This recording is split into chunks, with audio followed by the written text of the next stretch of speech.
انہو یعلم الجہر من القول و یعلم ما تکتمون، وہ جانتا ہے بات جو تم پکار کر کرو اور جو پکار کر کہی گئی ہو، اور وہ یعلم ما تکتمون، اور جو تم چھپاتے ہو اس کو بھی جانتا ہے۔ وَإِنْ أَدْرِي لَعَلَّهُ فِتْنَةٌ لَكُمْ، اور مجھے نہیں پتا، ہو سکتا ہے ابھی تمہیں کوئی اور مہلت مل جائے، تھوڑی بہت مل جائے، تم آزمائش ہو، یہ تاخیر ہو اس میں، وَمَتَاعٌ إِلَىٰ حِينٍ، اور ایک وقت تک اور عیاشی کرنے کا سامان مل جائے۔ قَالَ رَبِّ احْكُم بِالْحَقِّ، رسول نے فرمایا اے میرے رب اب حق کے ساتھ، انصاف کے ساتھ فیصلہ فرما دے۔ وَرَبُّنَا الرَّحْمَٰنُ الْمُسْتَعَانُ عَلَىٰ مَا تَصِفُونَ، اور جو لوگ تم جو باتیں بنا رہے ہو، جو نئے نئے بیانیے اٹھا رہے ہو، جو نئی نئی باتیں جو ہے وہ دین سے میں نکال رہے ہو، اس پر اللہ ہی سے مدد مانگی جا سکتی ہے، تمہارے اس کہے کے اوپر، جو رحمان ہمارا رب ہے اسی سے مدد مانگی جا سکتی ہے۔ بارک اللہ لی ولکم فی القرآن العظیم ونفعنی وایاکم بالآیات والذکر الحکیم۔ واحلل عقدۃ من لسانی یفقہوا قولی، آمین یا رب العالمین۔ اب ہم سورہ حج شروع کر رہے ہیں۔ سورہ انبیاء کا جس بات پہ اختتام ہوا تھا، اصل میں وہیں سے سورہ حج کا آغاز ہو رہا ہے، اور وہ یہ ہے کہ قیامت سر پہ آئی کھڑی ہے۔ اس کے شروع میں آیا تھا اقترب للناس حسابہم، اور یہاں زلزلۃ الساعہ کا ذکر آ گیا۔ اب یوں سمجھ لیجئے کہ جو بات ہم نے پچھلی صورت میں دیکھی وہ کیا ہے کہ قیامت سے پہلے جب یہ یاجوج ماجوج کے لشکر کھل جائیں تو سمجھ لو کہ وہ وعدے کا وقت قریب آ گیا ہے، لیکن اس وعدے سے پہلے کچھ حالات و واقعات پیش آئیں گے، جن میں سے سب سے بڑا واقعہ ہے ان فی ھذا لبلاغا لقوم عابدین، کہ نبی رسول امی کے جو نیکوکار لوگ ہوں گے، ان کے پیروکار ہوں گے، جو ان کو اللہ تعالیٰ غلبہ عطا فرمائے گا۔ جو حضور نے فرمایا وَإِنَّ أُمَّتِي سَيَبْلُغُ مُلْكُهَا مَا زُوِّيَ لِي مِنْهَا، کہ اللہ نے جو گلوب مجھے دکھایا ہے اس پورے پر میری امت کی بادشاہت قائم ہوگی۔ یہ وہی بات ہے جو یہاں پہ اس انداز میں آئی ہے۔ لیکن اس کے بعد کیا ہوگا؟ اس کے بعد پھر یہ یعنی بلکہ یوں کہہ لیجئے کہ یہ ایک دور آئے گا، پہلے جنگیں ہوں گی، پھر ان کے بیچ میں حضرت مہدی ظاہر ہوں گے۔ وہ جب ظاہر ہوں گے تو گویا مسلمانوں کو ایک لیڈرشپ مل جائے گی، اور حضرت مہدی جو بھی دجال کا پلان ہوگا اس کو کچھ ایسا ڈسٹرب کر دیں گے کہ وہ خود ظاہر ہونے پر مجبور ہو جائے گا۔ اس لیے حدیث میں آتا ہے کہ وہ غصے میں ظاہر ہوگا، یعنی اس کا پلان ڈسٹرب ہوگا تو ظاہر ہوگا۔ اور جیسے میں نے کچھ اشارے کیے تھے، ابھی میں کہہ دیتا ہوں یہ بات کہ میرے حساب سے دجال کو اپنا کام پروجیکٹ شروع کیے ہوئے 400 سال ہو گئے، اور اسے وہ پیچھے رہ کے ڈوری ہلا رہا ہے، کام چل رہا ہے، اسے سامنے آنے کی ضرورت نہیں ہے۔ اس میں کوئی ڈسٹربنس ہوگی، اس کا پلان بگڑے گا، جو اب وہ نئی بساط بچھا رہا ہے، جس کے لیے پہلا یہ نظام ڈسٹرکٹ کرنا ضروری ہے۔ یہ جنگیں اس لیے ہو رہی ہیں، اس کی مرضی سے ہو رہی ہیں، اور لیکن اس کی طے سے جو نکلے گا وہ اس کی مرضی کا نہیں ہوگا، تو وہ پھر اس انٹرپشن پہ خود ظاہر ہوگا۔ اور وہ کیوں نہیں ہوگا؟ وہ حضرت مہدی کے آنے کی وجہ سے نہیں ہوگا، جس کی وجہ سے وہ ظاہر ہوگا۔ وہ جب ظاہر ہوگا بلکہ وہ خروج کرے گا، تو پھر یہ حضرت مہدی اس کا مقابلہ نہیں کر سکیں گے۔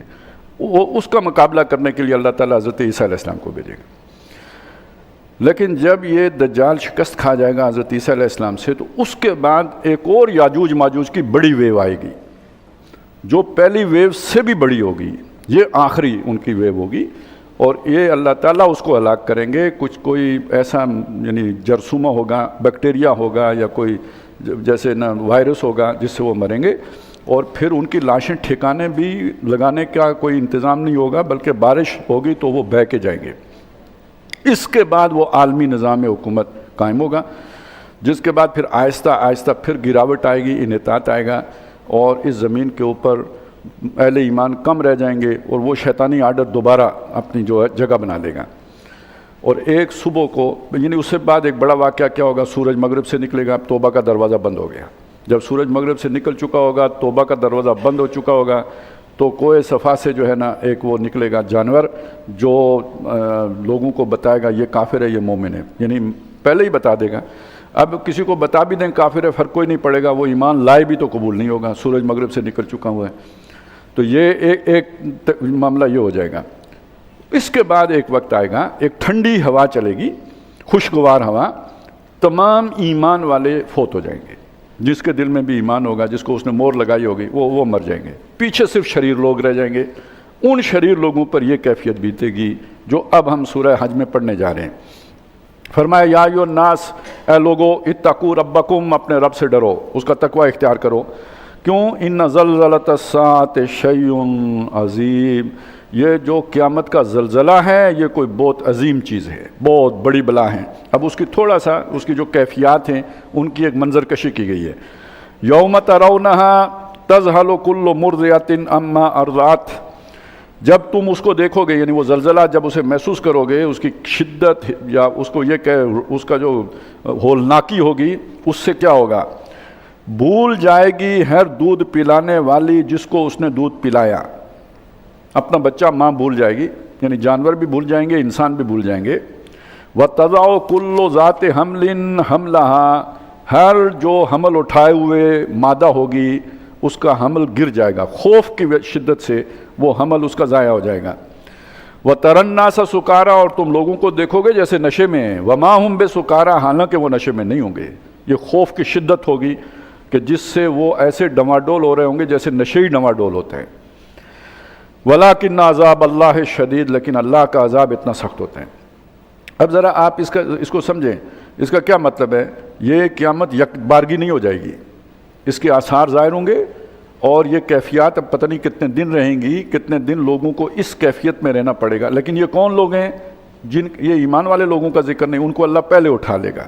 ان مصائب سے، ان شدائد سے، ان تکالیف سے کون وہ لوگ گزریں گے جو بے ایمان ہوں گے، جو کافر ہوں گے۔ وَمِنَ النَّاسِ، اس کے باوجود وَمِنَ النَّاسِ مَن يُجَادِلُ فِي اللَّهِ بِغَيْرِ علم، لوگوں میں وہ بھی ہے جو بغیر سمجھ کے اللہ کے بارے میں باتیں کرتا ہے اور یہ کہ وہ اعتراضات اٹھاتا ہے۔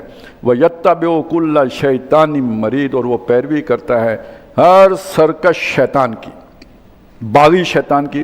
اس کے بیانیے پر فوراً آمین کہتا ہے اور اللہ کی بات سننے کے لیے تیار نہیں ہوتا۔ اب یہ مزاج کی بات ہے، ظاہر ہے جس میں خباثت ہوگی، جو خبیث ہوگا، وہ کسی خبیث آئیڈیالوجی کی طرف اس کا میلان ہوگا۔ کتب علیہ انہ من تولاہ، اس شیطان پر یہ لازم کر دیا گیا ہے کہ جو کوئی بھی اس کے ساتھ دوستی کرے گا، یضلہ، وہ اسے گمراہ کرے گا۔ اس کا کام ہی گمراہ کرنا ہے، تو جو اس کے قریب جائے گا، جیسے بچھو کے قریب کوئی جائے تو وہ ڈنک مارے گا، اور کیا کرے گا؟ بچھو نے آپ کو برفی تو نہیں کھلانی، جو اس کے پاس ہے وہی اس نے آپ کو انجیکٹ کرنا ہے، اور وہ زہر ہے، وہ زہر آپ کو دے گا۔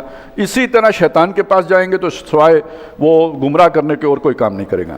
وَيَهْدِي إِلَىٰ عَذَابِ السَّعِيرِ، اور وہ رہنمائی کرے گا، گائیڈ کرے گا، لے کے چلے گا اس رستے پہ جو دوزخ میں جاتا ہے۔ وہ رہنما ہے دوزخ میں لے جانے کا۔ یا ایھا الناس ان کنتم فی ریب من البعث، اے لوگو اگر تمہیں دوبارہ جی اٹھنے میں کوئی شک ہے، یعنی کیسے اللہ کرے گا؟ فإنا خلقناکم من تراب، تو ہم نے تمہیں بنایا ہے مٹی سے، ثم من نطفۃ، اس مٹی کو ہم نے نطفہ کیا، ثم من علقۃ، پھر اس نطفے کو ایک علقہ کی معلق کیڑے کی صورت دی، ثم من مضغۃ، پھر اس کو بنایا ایک جو ہے گوشت کا لوتھڑا، بوٹی، مخلقۃ و غیر مخلقۃ، ایک ایسی بوٹی کہ جس پر نقشے نہیں بنے ہوئے تھے، اور پھر ایک ایسی بوٹی جس پہ کوئی نقش و نگار بن گئے، کوئی شکل و صورت، کوئی شباہت اس کے اوپر آ گئی۔ لِنُبَيِّنَ لَكُمْ، تاکہ ہم تمہارے لیے کھولیں۔ اب یہ جو وضاحت ہے جو قرآن اس وقت کر رہا ہے، کوئی الٹرا ساؤنڈ مشین نہیں ہے، کوئی ایمبریالوجی جو آج جہاں تک علم پہنچا ہے اس کے کوئی جو الف بے بھی کسی کو نہیں معلوم۔ یہ مراحل کیسے درجہ بدرجہ یہ آگے بڑھے ہیں، یا یہ انسان کے مشاہدے میں آئیں گے جب تک کہ اللہ نہ بتائے، یا تو اللہ کو پتہ ہے، اس کے علاوہ کسی کو نہیں پتہ کہ یہ انسان کیسے بنتا ہے۔ تو وہ یہ قرآن مجید کے اللہ کی طرف سے نازل کردہ ہونے کی ایک دلیل ہے کہ جو آج ہم انسان مشاہدے کی سوچ میں دیکھ رہا ہے کہ یوں یوں یوں یہ سارے طے ہوتے ہیں، تب اللہ تعالیٰ نے محمد الرسول اللہ صلی اللہ علیہ وسلم پر یہ سارے مراحل کھولے تھے۔ جو اس علم سے متعلق ہے نا، جیسے جادوگر جس علم سے متعلق تھے تو وہ موسیٰ علیہ السلام پر ایمان لے آئے تھے، اسی طرح جو اس علم سے واقف ہے وہ جب یہ دیکھتا ہے کہ قرآن مجید نے اسے یوں پہلے سے ہی بیان کر کے رکھا ہوا ہے تو اسے ایمان لانے میں کوئی امر مانے نہیں رہتا، اسے سمجھ آ جاتی ہے کہ یہ کلام الہی ہونے کے سوا کوئی اور کلام ہو ہی نہیں سکتا، یہ ممکن ہی نہیں تھا انسان کے لیے کہ وہ اسے اس طرح بیان کر دے۔ آپ اس کا اندازہ اس سے لگائیں، پرانے ترجمے آپ دیکھیں، یہ جو علقہ کا لفظ ہے اس کا ترجمہ کیا ہوتا ہے؟ خون کا لوتھڑا، نہیں بلکہ جمع ہوا خون۔ کیوں؟ مشاہدے میں جو شے آتی تھی، ابارشن ہو تو خون جمع ہوا خون ہی آتا تھا، تو انہوں نے سمجھا کہ علقہ کہتے ہی جمے ہوئے خون کو ہے۔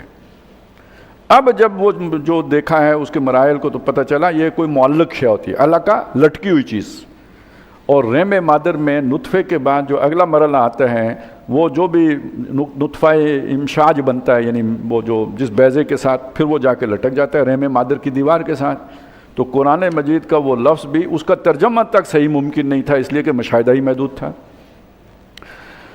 تو تم اس اللہ کا انکار کرو گے جس نے مٹی سے ان مراحل سے گزار کر تمہیں بنایا، وَنُقِرُّ فِي الْأَرْحَامِ مَا نَشَاءُ إِلَىٰ أَجَلٍ مُّسَمًّى، اور ٹھہرایا، قرار دیا رحم کے اندر جب تک کہ ہم نے چاہا ایک وقت مقرر تک کے لیے، یعنی 9 مہینے جو انسانوں کا رکھا عام وقت یہ ہے، باقی پہلے بھی ہو سکتا ہے۔ ثُمَّ نُخْرِجُكُمْ طِفْلًا، پھر تمہیں بچے کی صورت میں نکالا۔ تو بچے کو تو دیکھا ہے نا وہ کس حالت میں ہوتا ہے، وہاں سے ہم نے آگے چلایا ثُمَّ لِتَبْلُغُوا أَشُدَّكُمْ، پھر تاکہ تم پہنچ جاؤ اپنی پوری شدت کو، جوانی کو، اور پھر جوانی کو پہنچنے کے بعد کیا ہوتا ہے، وَمِنْكُمْ مَنْ يُتَوَفَّىٰ، وہ بعض اس سے پہلے ہی تم میں سے وفات دے دیے جاتے ہیں، ایسا بھی ہو جاتا ہے، کوئی ابارشن بھی ہو جاتی ہے، کوئی بچہ پیدا ہوتے ہی فوت ہو جاتا ہے، کوئی لڑکپن میں فوت ہو جاتا ہے، لیکن جو معمول ہے وہ کیا ہے، وَمِنْكُمْ مَنْ يُرَدُّ إِلَىٰ أَرْذَلِ الْعُمَرِ، کوئی تم میں سے وہ ہے جو لوٹا دیا جاتا ہے نکمی عمر کو، یعنی وہ جوانی، اس کے بعد بڑھاپا، اور اس کے بعد ایک ایسی عمر کے تمام جو ہے نا اعضاء بالکل جواب دے چکے ہوتے ہیں لیکن بندہ سانس لے رہا ہے۔ ارذل العمر لکئی لا یعلم من بعد علم شیئا، تاکہ علم حاصل کرنے کے بعد اسے کچھ معلوم نہ رہے، واپس بچے کی صورت اس کی بن جائے، جیسے بچے کو کچھ معلوم نہیں تھا، یہ سب کچھ معلوم ہونے کے بعد وہ پھر وہ ناسمجھ ہو کے رہ گیا۔ وَتَرَى الْأَرْضَ حَامِدَةً، یہ تو ایک مثال ہے، آپ زمین کو دیکھتے ہو خراب پڑی ہوئی ہے، اس میں کچھ اگ ہی نہیں رہا ہے، اس میں گرد اڑ رہی ہے، گویا مری ہوئی ہے۔ فَإِذَا أَنزَلْنَا عَلَيْهَا الْمَاءَ، تو جو ہی اس پر ہم نے اتارا پانی، اہتزت، وہ تازہ ہو جاتی ہے، وَرَبَتْ، اور ابر آتی ہے، وَأَنبَتَتْ مِن كُلِّ زَوْجٍ بَهِيجٍ، اور رونق کی مختلف نباتات اس میں اگ آتی ہیں، گویا مری پڑی تھی زندہ ہو گئی۔ ذَلِكَ بِأَنَّ اللَّهَ هُوَ الْحَقُّ، یہ اس لیے کہ اللہ ہی حق ہے، سچ ہے، حقیقی ہے۔ وَأَنَّهُ يُحْيِي الْمَوْتَىٰ، اور وہی مردوں کو زندہ کرتا ہے۔ وَأَنَّهُ عَلَىٰ كُلِّ شَيْءٍ قَدِيرٌ، اور ہر شے کرنے پر وہ قادر ہے۔ تو یہ ساری دلیل کس چیز کی دی کہ تمہیں اگر شک ہے کہ وہ دوبارہ کیسے پیدا کرے گا، تو وہ اتنا کچھ تمہاری آنکھوں کے سامنے کر رہا ہے، تو تمہیں بنانا اس کے لیے کیا مشکل ہے۔ اشارہ کس چیز کی طرف، بیج سے فصل، پھر چورا، اور ایک دانہ رہ جاتا ہے، اس دانے سے دوبارہ اگلی دفعہ فصل ہو جاتی ہے۔ تو اب انسان یہاں تک پہنچ چکا نا، ایک آپ کو ڈی این اے مل جائے کسی کا بھی تو وہ پورا آدمی دوبارہ بنایا جا سکتا ہے۔ تو اللہ کے لیے کیا مشکل ہے تمہیں دوبارہ بنانا۔ وَأَنَّ السَّاعَةَ آتِيَةٌ لَا رَيْبَ فِيهَا، اور قیامت نے آنا ہی آنا ہے، اس میں کوئی شبہ نہیں ہے۔ وَأَنَّ اللَّهَ يَبْعَثُ مَن فِي الْقُبُورِ، اور بے شک جو قبروں میں پڑے ہیں ان سب کو اللہ اٹھائے گا، اٹھا کھڑا کرے گا۔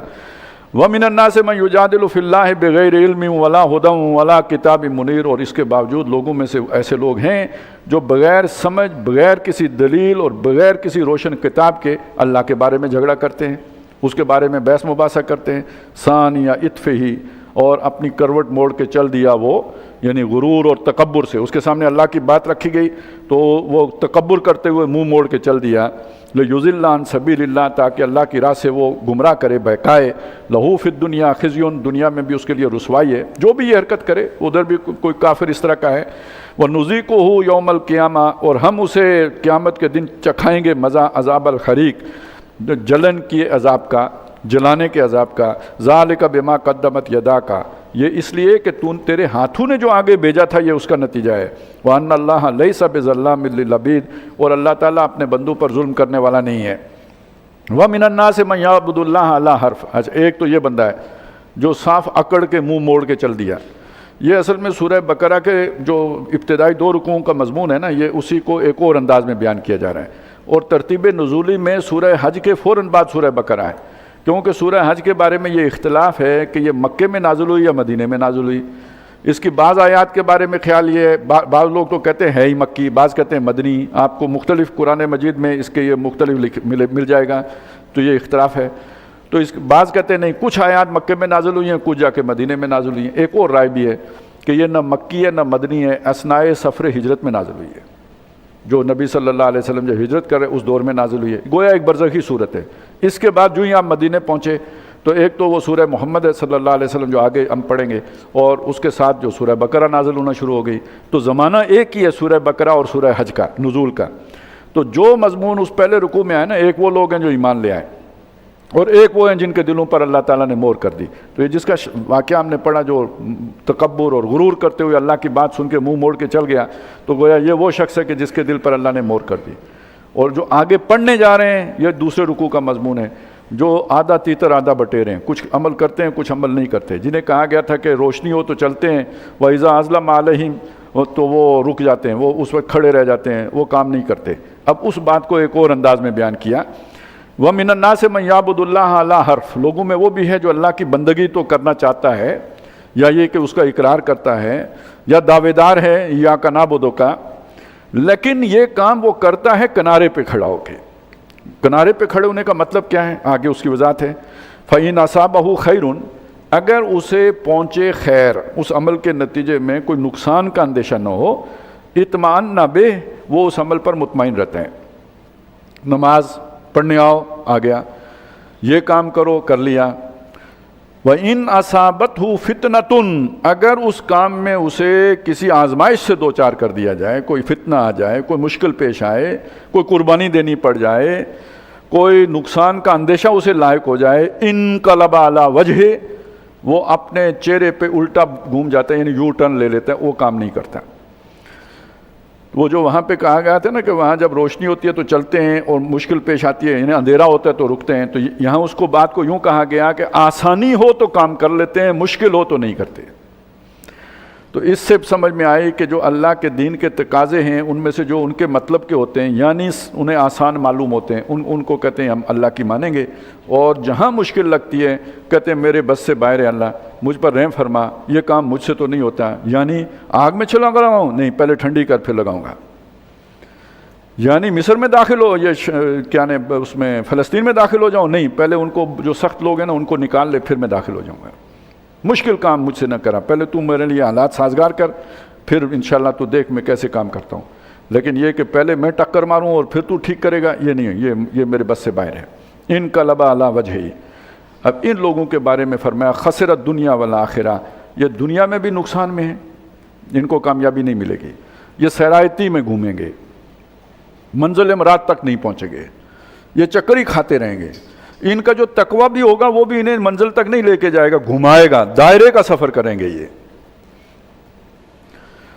وہ دائرہ 10 سال کا ہو، دائرہ 20 سال کا ہو، ہمارا بھی تو ملک کا بھی دائرے ہی کا سفر ہوتا ہے نا، 5 سال جمہوریت کے، 10 سال مارشل لا کے، پھر اس کے بعد بم دھماکے، پھر دہشت گردی، پھر ایک اور مارشل لا، پھر جناب کو کچھ عرصے کے بعد تحریک جمہوریت بحالی ہے، جمہوریت کی تحریک، اور پھر جناب جو ہے نا کبھی نکی کی حکومت کبھی نکے کی حکومت، پھر دونوں کے ابے کی حکومت، یہی نظام ہے نا ہمارا جو چل رہا ہے، ایر پھر کھوتی بوڑ ہیٹ، تو پھر دائرے کا سفر کریں گے، منزل مراد تک نہیں پہنچیں گے اگر ان کا معاملہ یہ تو خسرت دنیا، یہ دنیا کا خسارہ ہے، اور والآخرہ، آخرت کا بھی خسارہ ہے۔ یہ آدھے تیتر آدھے بٹیر اللہ کو نہیں قبول ہیں، مخلصانہ اطاعت قبول ہے، آتے ہو تو پورے کے پورے آؤ، نہیں تو جاؤ، ادخلوا فی السلم کافہ، اسلام میں پورے کے پورے داخل ہو، ذالک هو الخسران المبین، یہ سب سے بڑا کھلا واضح خسارہ تو یہ ہے، نہ دنیا ملی، نہ خدائی ملا، نہ وصال صنم، تو سب سے زیادہ خسارے میں یہ ہے، کہنے کو سب سے سیانے یہ ہیں۔ دیکھیں نا جو بندہ پورے کا پورا دین میں آ گیا، دو کہیں گے پاگل ہیں، غرہ ہؤلاء دینہم، اس کے دین نے اس کی مت مار دی ہے، اس نے سارے انڈے اٹھا کے ایک ٹوکری میں رکھ دیے ہیں۔ اچھا دو وہ جو منہ موڑ کے چل دیا جس کا اوپر ذکر آیا ہے، تو اس نے دوسری ٹوکری میں سارے انڈے رکھ دیے، وہ ایک طرف ہو گیا۔ تو ورلڈلی وائز لوگ کون ہیں؟ ادھر بھی تعلق ہے ادھر بھی تعلق ہے، دیکھتے ہیں یہ اونٹ کس کروٹ بیٹھتا ہے، جو منزل مراد پہ پہنچا ہم اسی کے ساتھ ہی ہیں، تو سب سے سیانے تو یہ ہیں، لیکن آخرت کے اعتبار سے اور اللہ کے نقطہ نظر سے دیکھیں سب سے زیادہ بے وقوف یہ ہیں، خسرت دنیا والآخرہ، ان کی دنیا بھی برباد ہوئی اور آخرت بھی برباد ہوئی، وذالک هو الخسران المبین، اور یہ کھلی گمراہی، کھلی نقصان ہے، ٹوٹا ہے۔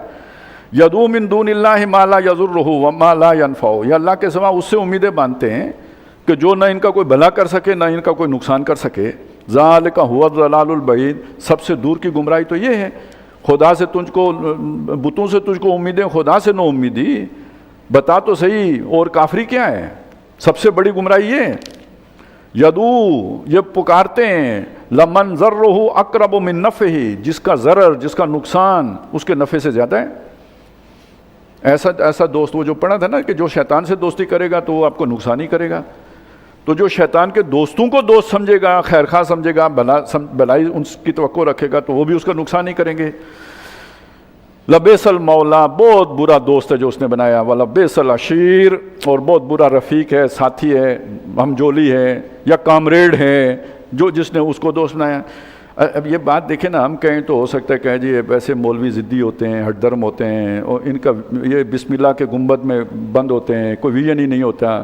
یار یہ ہنری کسنجر مولوی تو نہیں تھا نا کہ وہ کوئی درس نظامی کیا ہوا تھا، اس کا پتہ کرنا چاہیے وہ کہیں پاکستان سے کوئی درس نظامی نہ کر کے چلا گیا ہو، کیونکہ یہ وہ فرما گیا ہے قول زرعی کہ امریکہ کی جس نے دوستی کی یہ خطرناک عمل ہے، یہ نہیں جس نے امریکہ کی دشمنی کی خطرناک بات ہے، لیکن جس نے امریکہ سے دوستی کر لی یہ قطعی مہلک عمل ہے۔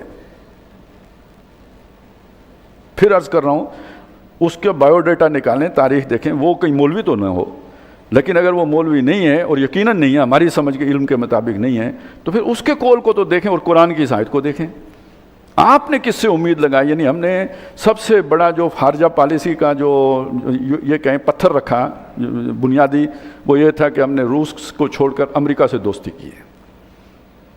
تو وہ دوستی کہاں لے کے آئی ہے، کہاں پہنچایا اس نے؟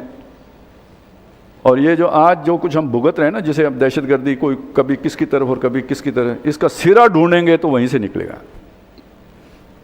ٹھیک ہے، آگے ہو سکتا ہے انڈیا ہو، آگے افغانستان ہو، اس کے پیچھے جائیں تو انڈیا ہو، اس کے پیچھے جائیں وہ برطانیہ بھی نکل آئے گا، اسرائیل بھی نکلے گا، لیکن اس کا آخری سرا جا کے امریکہ ہی سے نکلے گا۔ اسی نے دونوں طرف ہتھیار دیے ہیں، آپ کو لگایا ان کے پیچھے، مارو، فنڈ لو، پیسے لو، ڈالر لو، ان کو اسلحہ چھوڑ کے گئے ہیں کہ مڑ کے ان کو مارو۔ تو یہی شیطان کا کام ہے، وہ یہ چین ریئیکشن پیدا کرنا شیطان کا کام ہے، اس کا طریقہ واردات ہی یہی ہوتا ہے۔ وہ ایک مشہور بات ہے، چلیں تھوڑا سا میں آپ کا وقت لے رہا ہوں، کہ جی وہ بندہ قتل ہو گیا، کسی نے شیطان جو سارا نظارہ کر رہا تھا نا، دیکھ رہا تھا کہ یہ شیطان کی واردات ہے، اس نے شیطان سے کہا کہ تو نے بندہ قتل کروا دیا۔ اس نے کہا نہیں، میں نے تو نہیں قتل کیا رہا، میں نے تو صرف شیرہ لگایا ہے۔ اب آپ کو جسے شیرہ لگانے والی کہانی معلوم ہے وہ اسے پتہ لگے گا کہ کیا ہوا۔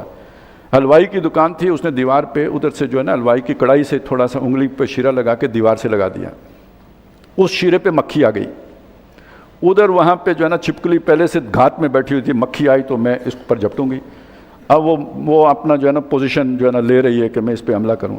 اسی موقع پر جو ہے نا وہ حلوائی کی بلی بھی تھی ادھر، وہ اس چکر میں ہے کہ یہ جو ہے نا میری ریچ میں آ جائے چھپکلی، میں اس کو پکڑوں۔ ایک گاہک آ گیا بد نصیبی، اس کے پاس کتا تھا، وہ بلی کو تاک رہا ہے کہ یہ ذرا اپنے مورچے سے نکلے تو میں اس پہ حملہ کروں، لہذا ایکشن جو ہے نا سائملٹینیسلی ہوا۔ چھپکلی نے حملہ کیا مکھی پر، بلی نے چھپکلی پر، اور کتے نے بلی پر، اور سب دڑام کڑائی کے اندر۔ اب وہ ساری کڑائی خراب ہو گئی۔ اب حلوائی نے اٹھ کے تو کتے والے کا گریبان پکڑ لیا، اور ان کی لڑائی لگی، ایک بیچ میں قتل ہو گیا۔ میں نے تو صرف شیرہ لگایا تھا۔ یہ پروسیس ہے، یہ منہج ہے، یہ منہج شیطان، آپ سمجھے نا، اس کو سمجھے بغیر آپ کو کام نہیں پتہ نہیں چلے گا۔ بس یہی آپ آج کیا دیکھ رہے ہیں، ہر طرف مسلمان ایک دوسرے کو مار رہے ہیں، شیرہ لگانے والے کو تلاش کریں، شیرہ کس نے لگایا، اس طرف جو ہے نا کس نے فیسیلیٹیٹ کیا، اس طرف کس نے فیسیلیٹیٹ کیا، دونوں کو فیسیلیٹیٹ کیا اور دونوں کو ری ایکشن میں مبتلا کیا۔ وہ اگر اٹیک خودکش کریں گے تو یہ ری ایکشن میں آئیں گے، یہ جا کے لوگوں کے گھروں کے اندر تلاشیاں لیں گے اور جو بھی ہوتا ہے پھر تو وہ دوسرے ری ایکشن میں آئیں گے، اور دونوں کو فیسیلیٹیٹ کر دو اور پھر تماشا دیکھو۔ لبئس المولا ولبئس العشیر ان اللہ یدخل الذین آمنوا وعملوا الصالحات، بے شک اللہ تعالیٰ داخل فرمائے گا ان لوگوں کو جو ایمان لائے، جنہوں نے نیک اعمال کیے، جنات تجری من تحتها الانہار، ان باغات میں جہاں نہریں رواں ہیں۔ ان اللہ یفعل ما یرید، بے شک اللہ کرتا ہے جو جس کا وہ ارادہ کرے، ٹھان لے جو وہ کر گزرتا ہے۔ من کان یظن، اب یہ بات ہے، اس کا تعلق عبادت سے ہے، اور اس کا تعلق یہ ہے کہ دنیا کے یار نہ پکڑو، اللہ کو مددگار سمجھو، اور اس کا تعلق ہے عبادت کے ساتھ اللہ سے مدد کا۔ ایاک نعبد و ایاک نستعین، اگر کسی کو یہ خیال ہے یا اس کو سوء ظن ہے اللہ سے کہ وہ اس کی مدد نہیں کرے گا، یہ تو آگ میں چھلانگ لگائے اور اللہ تعالیٰ اس کی مدد نہ کرے، یہ تو اللہ کی خاطر جو ہے نا اللہ کے حکم پر فلسطین کے اوپر دروازے سے اندر داخل ہو جائے اور اللہ تعالیٰ ان کی مدد نہ کرے، اگر کسی کا یہ خیال ہے تو وہ کیا کر سکتا ہے اللہ کے مقابلے میں؟ اس کا ایک نقشہ ہے جو پیش کیا گیا، من کان یظن، جس کا یہ خیال ہو لن ینصرہ اللہ فی الدنیا والآخرہ، کہ اللہ تعالیٰ اس کی دنیا اور آخرت میں مدد نہیں کرے گا، فَلْيَمْدُدْ بِسَبَبٍ إِلَى السَّمَاءِ، تو اسے چاہیے کہ آسمان کی طرف ایک رسی لگائے، ثُمَّ لْيَقْطَعْ، پھر اس رسی کو کاٹ دے، فَلْيَنْظُرْ، پھر وہ دیکھے، هَلْ يُذْهِبَنَّ كَيْدُهُ مَا يَغِيظُ، جو اسے تپ چڑھی تھی اس تدبیر سے اس میں کوئی کمی ہوئی، اس کی فرسٹریشن میں کوئی کمی ہو گئی، وہ جو اللہ سے نو امیدی تھی وہ کوئی امید میں بدل گئی۔ اس سے کیا کہنا چاہتے ہیں اللہ؟ ایک ہی رسی ہے تمہارے پاس، اس کو بھی کاٹ دیا تو باقی کیا بچے گا؟ دوسرا مطلب کیا ہے؟ اگر آپ اللہ کی عبادت کرنا چاہتے ہو، گویا وہ آسمان ہے، اللہ کی عبادت کا یعنی یہ جو جہاں جسے آسمان کہا جس پہ چڑھنا ہے، یعنی آپ کا ہدف وہ اللہ کی بندگی ہے، اللہ کی عبادت ہے۔ آسمان پر چڑھنے کے لیے جیسے ایک رسی چاہیے، اسی طرح یہ عبادت کرنے کے لیے اللہ کی مدد چاہیے۔ اگر آپ کو اللہ کی مدد کی امید ہی نہیں ہے، پھر آپ عبادت کیسے کرو گے؟ پھر تو کوئی اپنا ہی لائے عمل بناؤ گے، یہ کروں اور اس سے بچوں، اور جاؤ گے پھر کدھر؟ تو اصل بات کیا ہے؟ کوئی بندہ عبادت کب چھوڑتا ہے؟ تب چھوڑتا ہے جب اللہ سے مدد کی امید نہیں ہوتی، اور اس سے بڑی کافری کیا ہے؟ یہ ان دونوں آیات کا ربط ہے، انہیں جوڑ کے دیکھیں۔ جو بندہ اللہ کے کنارے رہ کے عبادت کر رہا ہے، اس کا اصل کھوٹ کیا ہے؟ اسے اللہ سے مدد کی توقع نہیں ہے۔ یہ ہے اصل میں۔ ویسے تو ایاک نعبد و ایاک نستعین ہم بھی پڑھتے ہیں، جو بھی پڑھے بے شک پڑھتا رہے، لیکن یہ کہ اگر آپ پوری طرح اللہ کی بندگی نہیں کرتے تو اس کا مطلب ہے ایک تو عبادت کا حق نہیں ادا ہوا، دوسرا یہ کہ آپ کو کہنے کو نستعین ہے لیکن آپ اس سے مدد کی امید رکھتے نہیں ہیں، تو پھر کون مدد کرے گا اللہ کے بعد؟ وَكَذَلِكَ أَنزَلْنَاهُ آيَاتٍ بَيِّنَاتٍ، اس طرح ہم اپنی آیتیں کھول کر بیان کرتے ہیں۔ لیکن دیکھیں نا، اگر آپ کوئی فارغ وقت نکال کے انہیں کنیکٹ نہیں کریں گے، سوال نہیں کھڑا ہوگا ذہن میں اور انہیں جوڑیں گے نہیں آپس میں، تو یہ بینات تو نہیں بنیں گی نا۔ بینات یہ تب بنیں گی جب آپ تھوڑا سا اس پہ تدبر کریں گے، غور کریں گے، اس کے جو جہاں جہاں سوال کھڑا ہو رہا ہے ادھر رکیں گے، پھر اللہ تعالیٰ اس کا فہم بھی آپ کو دیں گے۔ وَأَنَّ اللَّهَ يَهْدِي مَن يُرِيدُ، اللہ ہدایت دیتا ہے جس کو چاہتا ہے۔ یہ ہے فرقان، وہ چیز واضح ہو جاتی ہے، کلیئر ہو جاتی ہے۔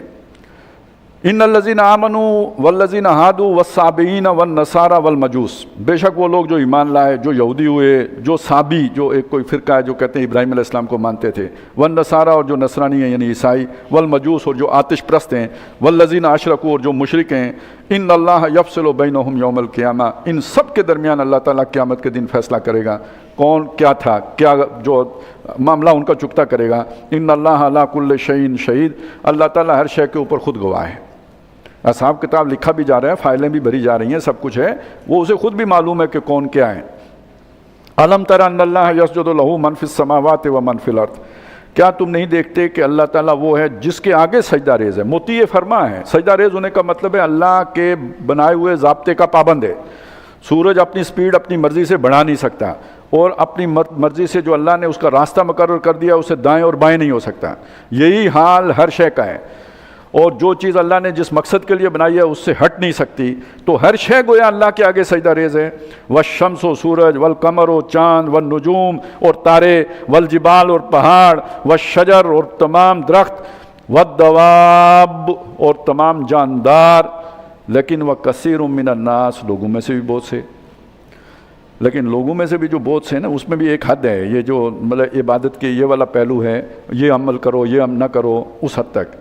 باقی ان کے جسم کے اوپر کس کا حکم چلتا ہے، کس کا عبادت گزار ہے، دل کس کے حکم سے دھڑکتا ہے، اور خون کا جو ہے نا وہ کس کے حکم پر دوڑتا ہے رگوں کے اندر، اور سانس کا آنا جانا، یہ سب کس کے اختیار میں ہے اور کس کے حکم کے تابع ہے، تو سب کے سب اوپر اصل فرما روائی کس کی ہے، اس کو عبادت کہتے ہیں، اس مکمل تابعداری کو عبادت کہتے ہیں۔ وَكَثِيرٌ حَقَّ عَلَيْهِ الْعَذَابُ، لیکن لوگوں کی ایک بڑی تعداد وہ بھی ہے جس پر اللہ کے عذاب کی دفعہ لاگو ہو چکی ہے۔ وہ دو ہیں، ایک تکبر کرنے والے اور دوسرا کنارے کنارے عبادت کرنے والے۔ وَمَن يُهِنِ اللَّهُ فَمَا لَهُ مِن مُكْرِم، اور جسے اللہ رسوا کرے اس کو عزت دینے والا کوئی نہیں. ان اللہ یفعل ما یشاء، بے شک اللہ کرتا ہے جو وہ چاہتا ہے. یہ آیت سجدہ ہے، جب ہم اٹھیں گے تو سجدہ کر لیں گے. ہاذان خصمان، یہ دو لڑنے والے گروہ ہیں، فریقین ہیں، دو آپس میں لڑ رہے ہیں، یعنی ان کا بحث مباحثہ ہے، ان کی سوچ مختلف ہے. ایک وہ ہے کہ جو اللہ کی خالص عبادت کر رہے ہیں، دوسرے وہ ہیں کہ جو نام لیتے ہیں اللہ کا لیکن اس کے ساتھ اوروں کو شریک کر دیتے ہیں. اختصموا فی ربہم، جو اپنے رب کے بارے میں جھگڑا کر رہے ہیں. فالذین کفروا، تو جو ان میں سے منکر لوگ ہیں، اللہ کا انکار کرنے والے ہیں، یا یہ کہ اللہ کے پیغام کا انکار کرنے والے ہیں. قطعت لہم ثیاب من نار، ان کے لیے کاٹ دیے گئے ہیں کپڑے آگ میں سے. یعنی وہ جیسے درزی پہلے بہترتا ہے نا کپڑے، تو گویا ان کے ناپ کے کپڑے تیار کر دیے گئے ہیں، وہ بس آئیں گے انہیں پہنائے جائیں گے. یصب من فوق رؤوسہم الحمیم، اور اوپر سے ان کے اوپر جلتا ہوا پانی ڈالا جائے گا، یعنی سر کے اوپر سے کھولتا پانی.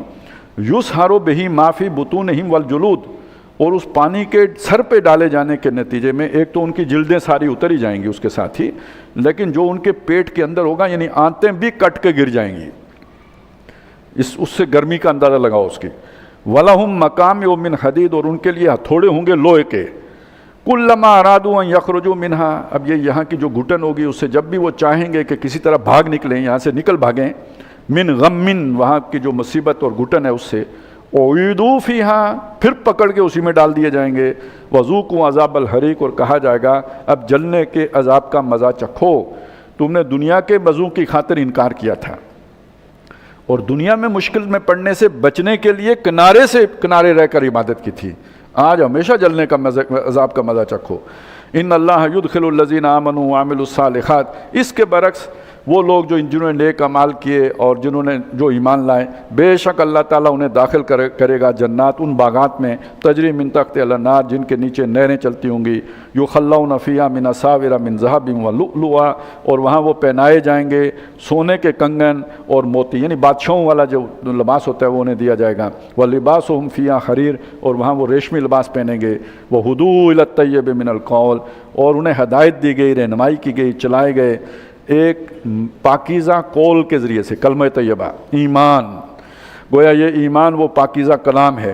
وَهُدُوا إِلَىٰ صِرَاطِ الْحَمِيدِ، اور وہ چلائے گئے وہ جو تعریفوں والا ہے اس کے رستے کی طرف، یعنی اعمال صالحہ، نیک اعمال، فرائض دینی، کنارے کنارے نہیں کہ یہ کروں گا اور یہ نہیں کروں گا، پورے کے پورے دین پر وہ عمل پیرا ہوئے، سارے تقاضے پورے کیے، خود بندے بنے، دوسروں کو بندگی کی دعوت دی، اس میں تان برداشت کیا، استہزاء برداشت کیا، تشدد برداشت کیا، قولی ہو یا عملی ہو، اور یہ کہ اللہ نے توفیق دی، موقع دیا تو اللہ کے دین کو قائم کر کے بھی دکھایا. یہ ہے وہ جو عمل صالح کی یوں سمجھے جامع تفسیر.